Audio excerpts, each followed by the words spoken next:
Welcome into another episode of Locked On Phillies. In today's episode, I am very, very upset with the way that Rob Thomson managed last night's game from the starting lineup to the last pitch. Trea Turner's in trouble. The Phillies need to bounce back tonight, and we'll have off the poll for you responses on what to do at the trade deadline. All of that on what's sure to be a spirited episode of Locked On Phillies. You are Locked On Phillies, your daily Philadelphia Phillies podcast. Part of the Locked On Podcast Network, your team every day.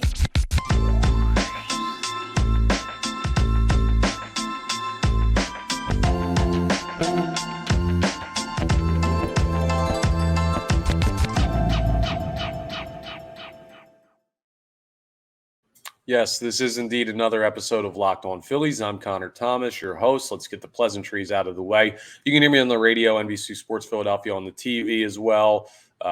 Listen to me here for the past couple of years as your host of Locked On Phillies, part of the Locked On Podcast Network, your team every day. Thank you so much for checking us out. Make sure you're rating, reviewing, subscribing on the YouTube, all that good stuff. Today's episode is brought to you by Game Time.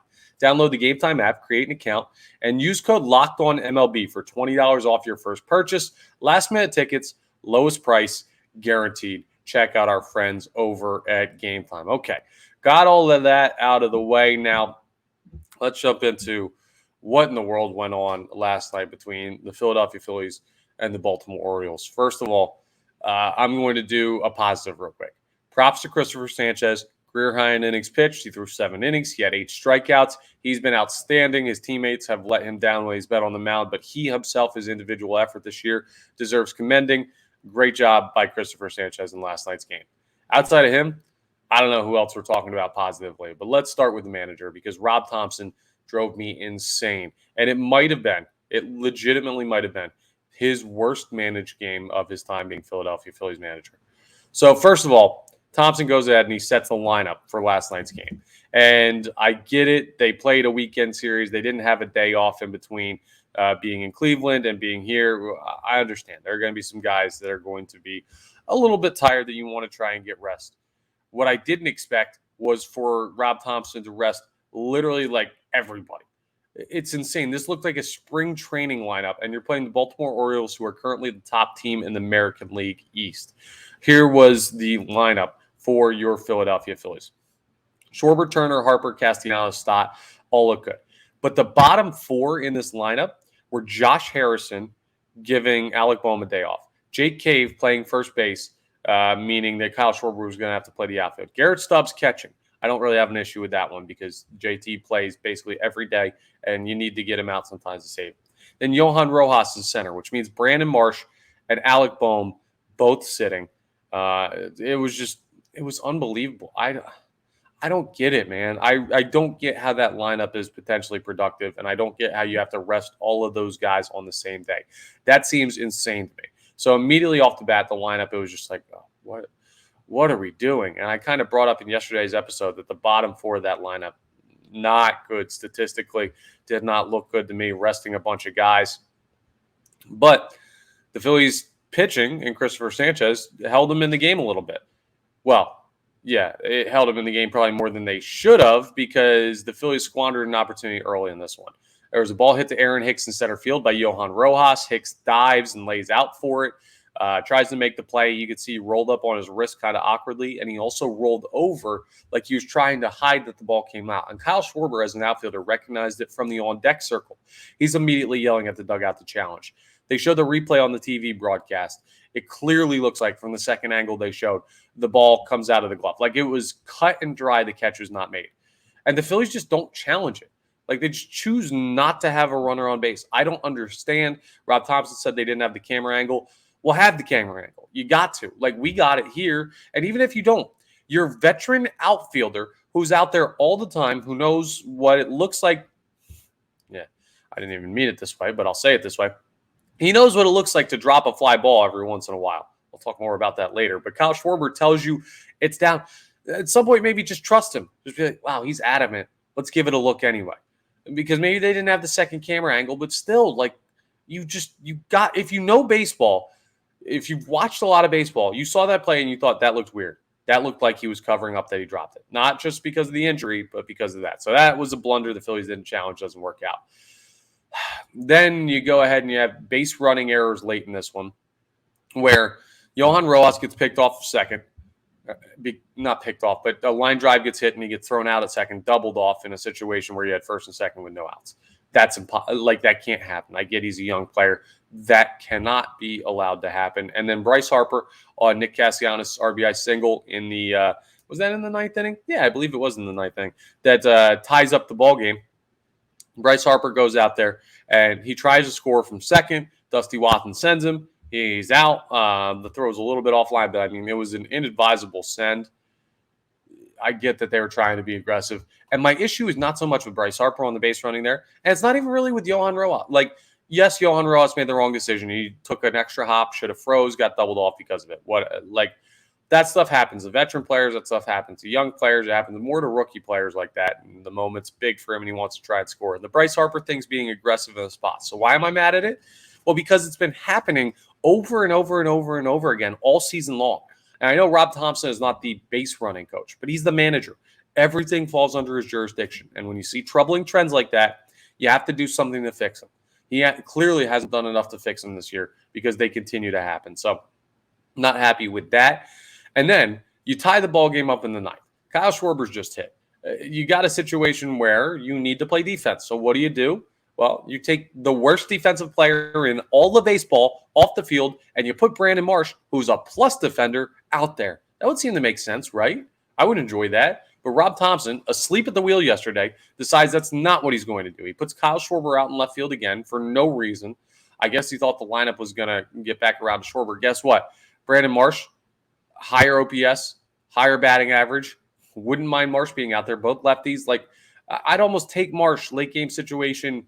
Now, I know Kyle Schwarber can hit the ball out of the yard, and he's done so like 27 times this year, 26 times this year, whatever it is. But Marsh is a good player. It's not like you're putting, I don't know, nobody out there that can't hit at the major league level.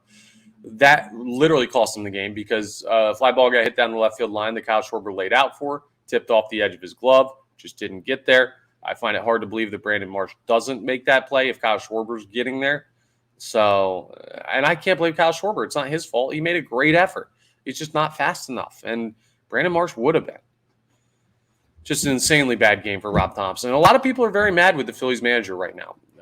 I was upset last night, and I put out a tweet that Rob Thomson deserves to be highly criticized for this game. And that's what I'm doing right now here on this podcast. But a lot of the fan base, there were calls, fire him, this guy stinks, he's costing the Phillies this season. People have really turned on Rob Thomson. I'm not saying any of those things. I don't think he deserves to be fired. I don't think he cost them this season. Like, there's still a long way to go. But to tell you how the fan base is feeling, they certainly have a facet of the fan base that would get rid of Rob Thomson today, and no questions asked. And that's a guy that won the National League pennant last year. It hasn't been a good year for the Philadelphia Phillies or Rob Thomson. They have a chance to bounce back tonight. 6:40 p.m. Eastern Standard Time, Game 2 against the Orioles. That game may be delayed because as I look out my window right now, it's a torrential downpour here at about 4:20 p.m. here in northeast Philadelphia. Not far. I'm about a mile and a half from the stadium complex. Yeah, good luck trying to get this game started on time at 6:40 because the weather looks nasty. But they'll play at some point tonight, and you can listen to every pitch of the Phillies hometown radio broadcast of that game on the SiriusXM app. Just go to the SXM app and search Phillies. We'll talk about that game coming up, and we'll talk about, well, Trea Turner and how he needs to bounce back tonight from one of his worst nights ever. He got majorly covered up by Rob Thomson's issues, but he had a really, really rough night as well. We'll talk Trea Turner and Game 2 coming up as we continue Locked On Phillies. But first, I want to tell you about my friends over at Game Time, all right? There could be a situation like what's going on right now. The weather's rainy. People decide not to go. The game starts an hour late. Everything ends up being fine. It becomes an instant classic game. You would have wished you would have been there. Well, you can last second with Game Time. Buying tickets to your favorite events should not be stressful. Game Time is the fast and easy way to buy tickets for all the sports, music, comedy, and theater near you. You got killer deals on last-minute tickets and their best price guarantee. You can stop stressing over the tickets and start getting hyped for all the fun you're going to have. I mean, last night, with all the mistakes, it was a brutal game as a Phillies fan. But it was objectively a really tight baseball game between two teams. Would have been a fun one to be at. Could have been there with Game Time. Go ahead and check it out. I mean, you forget planning months in advance. I could get tickets for tonight's game right now on Game Time. They have deals on tickets right up to the day of the event. Get exclusive flash deals on tickets for football, basketball, baseball, concerts, comedy, theater, and more. And the Game Time guarantee means you'll always get the best price. If you find tickets in the same section and row for less, Game Time will credit you 110% of the difference. Plus, you get pictures of your seat before you go, so you know what you're looking at. You buy tickets in a matter of seconds, couple of taps. Tickets are sent directly to your phone. You're not waiting for an email from someone to transfer them. No, they're sent right to your phone when you purchase them. So snag the tickets without the stress with Game Time. Download the Game Time app, create an account, and use code LOCKEDONMLB for $20 off your first purchase. Terms apply. Again, create an account, redeem code LOCKEDONMLB for $20 off. Download Game Time today. Last minute tickets. Lowest price guaranteed. All right, let's get into Game 2. Phillies Orioles, 6:40 p.m. Eastern Standard Time is the scheduled start time. Like I just told you, some weather rolling in. But you can listen to every pitch of the Phillies hometown radio broadcast of that game on the Sirius XM app. Just go ahead and search Phillies, and you can pull that all up there. Check out the SXM app. Now, something I need to address as well before we get into the looking forward part of it. I didn't tell you what's going on with my face here if you're watching on YouTube. I have the mustache back. And I had the mustache for a lot of last summer. And I decided to bring it back because the victory shirt has been working. And it seems a momentum change. I can't talk. A momentum change can be good for this team. I don't know that it actually affect anything. But I needed a personal switch up. The Phillies need a little bit of a vibe change. So I'm doing the little that I can to contribute to that. So I went mustache. We'll see if this will pop the momentum for the Philadelphia Phillies and get them winning baseball games again. They've lost 4 of their last 5. They have not been playing well. So I'm doing my part to help. I'm trying my best over here, folks. It's all I can do, but I'll do all I can do to try and help the Philadelphia Phillies win. Now, one guy who did not do all he could do to help the Philadelphia Phillies win yesterday was Trea Turner. He went 0 for 3 with a strikeout. He had 2 bad errors in the game, and he was ejected in the 5th inning. And it was the low point of Trea Turner's season. It was the low point of Rob Thomson's season. Arguably, it was the low point of the entire Philadelphia Phillies team's season. So what do? Well, you get to play the next day. You wake up, you walk back out there, and you try and win. And that's baseball. The good thing is you don't have to wait a week. You don't have to go to media availability Monday through Friday and talk about what touchdown you should have scored or what reception you should have had or what interception you shouldn't have thrown and this, that, and the other thing. No, you talk after the game, you wipe it, you go to bed, you wake up, you go to the ballpark, you do the same darn thing. So Trea Turner is going to be the guy that I'm looking at tonight. How do you mentally bounce back from a night that saw you get out all 3 times you batted, 2 weak pop-outs and a strikeout, get tossed from the game, have multiple errors in the field, cost your team that way? I mean, you're getting paid a bunch of money. Clearly, mentally, he's not in a good spot right now. Or as good of a spot. I don't want to say he's not in a good spot because he said last night that mentally he's fine, but mentally he's not in as good of a spot as he'd want to be in. I'm sure he'd tell you. So yeah, how does he bounce back from that? Well, he's got an opportunity against a pitcher that's been really good record-wise for Baltimore this year, but the numbers show that he's gettable, and we're very familiar with him. Kyle Gibson is going to be making the start for the Baltimore Orioles. Gibson, of course, our guy Gibby, who was on the team last year, part of the NL championship roster. We remember Kyle Gibson. He initially came here from Texas in the Spencer Strider trade, and then he left this offseason as a free agent. Baltimore scooped him up. What has he done? Well, he's got a 9-6 record with a 4.76 ERA and a 1.36 whip and 121 innings pitched. Good pitcher. Right-hander, we know, not anything overpowering speed-wise or stuff-wise. He just paints corners, works well. He's a veteran pitcher who just knows how to mentally work guys like that. He doesn't have a lot of strikeouts, 98 Ks in 121 innings. I mean, that's not a lot, but it's not anything crazy. He's allowed 10 home runs, so you can beat him with a long ball a little bit. But 40 walks is what I'm looking at as well. 40 walks in 121 innings. Go ahead and be a little bit patient with Gibson because that's the thing. He's working the margins. He's working the corners. He doesn't have overpowering stuff. I shouldn't have to tell the Phillies how to beat Kyle Gibson, though. They played with him for last year, all of last year. So, yes, Gibson on the mound for the Orioles. He's facing off against Taijuan Walker, who's 11-4, one of the best win-loss records in all of baseball, a 4.11 ERA, a 1.26 whip. 94 strikeouts and 107 innings pitched, so more strikeouts per innings pitched. 43 walks, so a little bit less accurate than 13 home runs. But, I mean, Taijuan Walker looks like the better pitcher than Kyle Gibson on paper. And he's had a good year, and he's due for another really good start.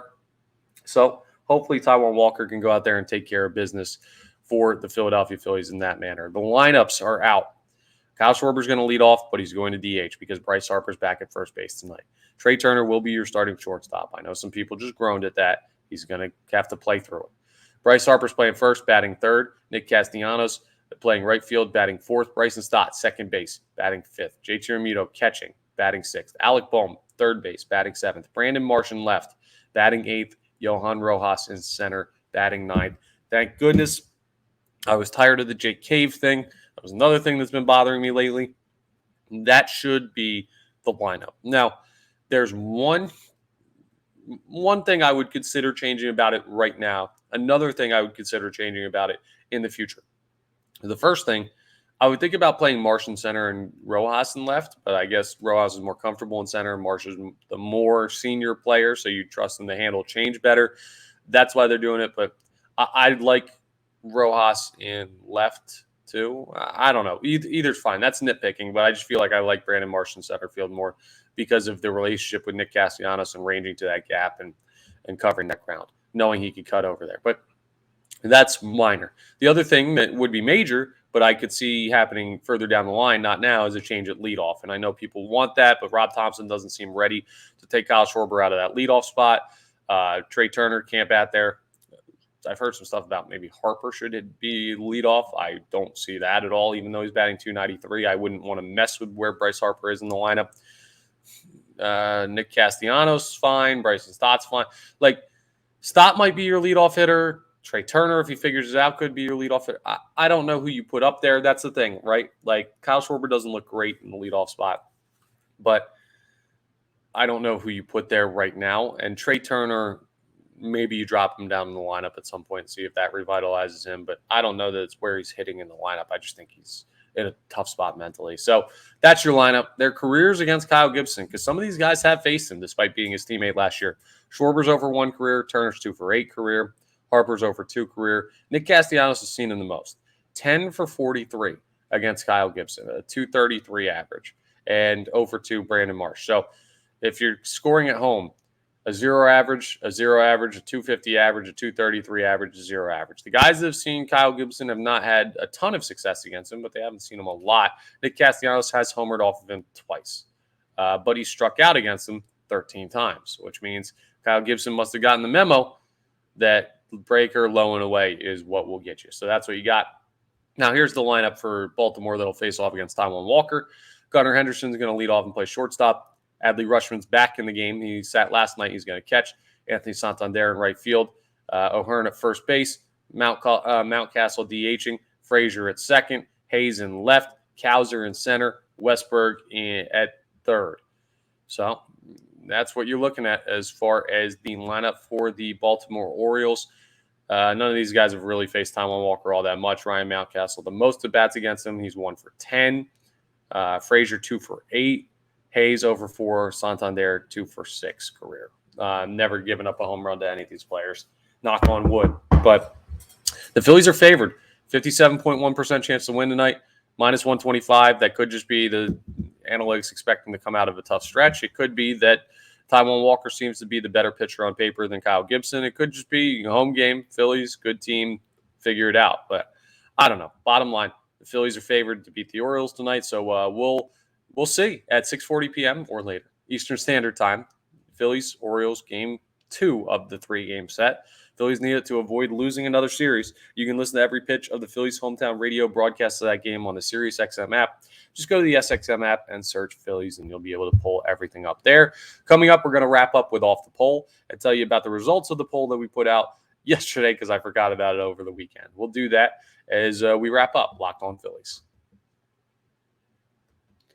All right, let's get into Off the Poll. So what it is, again, if you're not familiar, if you missed earlier episodes this week, place a poll question out on Twitter. Everybody votes. We get the responses. I read the responses. I tell you whether or not I agree with the responses. And because of what was going on in the Phillies game and the time that I tweeted it, We actually got 7 responses, just write-in things as well to this one.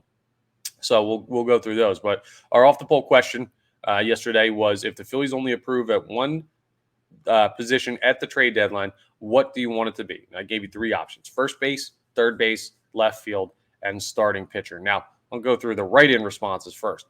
Shortstop. Someone said Cody Bellinger. Someone said correct, so they just want everything. Shortstop. Pitching is fine. Bats need to wake up, but need shortstop. Maybe shortstop at this point. So all of them is not a valid answer. People are down bad on the Phillies, and that many people writing in shortstop. I know it was the hot thing to criticize Trea Turner last night, but are people really considering the Phillies need to add a shortstop at the deadline? You're not going to play him over Trea Turner, so it's a moot point. And you can't trade Trea Turner. I don't want to hear it. He's got a no-trade clause. No one's moving him. Like, we're not giving up on Trea Turner. The issue is we might be giving up on Trea Turner for this season, not for the length of the contract. Look what happened with Nick Castellanos. I'm not guaranteeing that'll happen with Turner. I'm just saying, like, he's not done for his career, but he looks bad this year. Let's get into the actual results. The lowest response, 1% of people said third base. Here's the reason why third base was included. It's not because I think Alec Bohm stinks or anything like that. The reason third base was included was because Nolan Arenado is out there and exists. And if you think you could play Alec Bohm at first and DH Bryce Harper and get away with Kyle Schwarber in left because you add Nolan Arenado at third base, maybe some people see that as an opportunity. Apparently, not that many, though. Only 6% were saying add at first base. Could you imagine 2 months ago asking this question and only 6% of people are saying first base was a need? That is just showing you how good Bryce Harper has debuted at first base and how comfortable people feel with him there. There's nothing that guy can't do. 25% went where I would have went, starting pitcher. And that's where I voted on this one too. Yeah, I vote on these. Starting pitcher. I think it's a huge position of need. And while our winner, left field, and I'll tell you how much percentage that got in a second, is a valid option for offense, I think the biggest thing come playoff time, and I still think this is a playoff team, is you need starting pitching like the Astros had last year, where you can just trot out 6 guys that can all start and all give you a really good opportunity. And you have backups and depth and guys that could throw long in the bullpen and all that good stuff. Starting pitching wins championships to me. And I think the Philadelphia Phillies are still slightly lacking in that, even though they've been much better as of late. And 68% of you said left field. I think a lot of people are done with Kyle Schwarber. I think there's a clear opening out there as Jake Cave has been playing the last couple of days. Let's see what Yohan Rojas looks like tonight in center and Brandon Marsh in left. Let's see if that's a viable option maybe going forward, but I totally get it. I've already brought up Adam Duvall, who's a left fielder. Left field, I'm not mad at that being the top option. I am surprised that it's 68% of the vote and nothing else got over a quarter. But those are our responses for Off the Poll. Thank you so much for everyone who tweeted in on that, who voted. Over 100 votes on that one, so good sample size there, so I really appreciate that. Listen, hopefully the Phillies will win a couple games and put themselves in position to be super aggressive at the trade deadline, but we will see. Tonight, Phillies, Orioles, game 2. Got to bounce back. You have no other options. So that's all for today's episode of Locked On Phillies. Thank you so much for checking us out. Really appreciate it. Make sure you're rating, reviewing, subscribing. Locked On Phillies, part of the Locked On Podcast Network, your team every day. And I'll talk to you next time on tomorrow's episode of Locked On Phillies.